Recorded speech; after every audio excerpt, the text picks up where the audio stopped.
Magandang hapon, no, kanilang Opo, advisor po. advisor, yung mga estudyante. Mga college na kayo? Opo, fourth year. Sa office ko sa loob, nandoon si Rain. Tapos sabi ko, punta muna ako doon, kausapin ko mga estudyante. Sabi niya, ano yun? Sabi ko, magtitinda sila.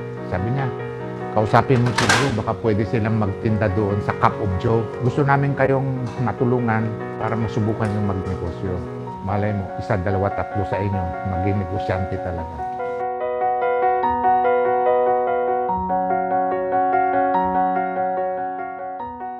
Marami po kaming matututunan dito. Malaking privilege din po talaga na as entrepreneurship student, natulungan kami ng city na hindi lang para kumita, bagkus ay marami pa kaming matutunan sa larangan ng pagbibusiness.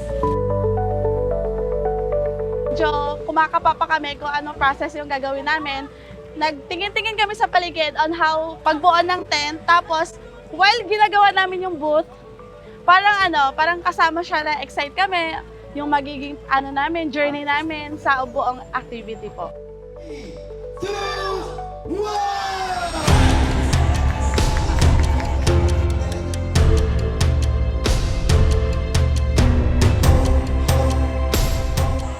May benta na? Marami na! Kayo, marami ng benta? Ha? Oh, ayun.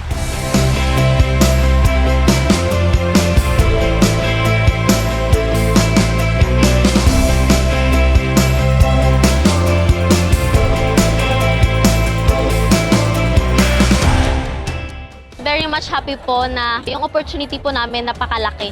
Bilang isang entrepreneur, makakasap po namin dito yung skills namin about sa pakikipag-usap po kung paano i-market yung business namin, kung paano pa siya mas lalong maipakilala po dito sa Puerto Princesa City.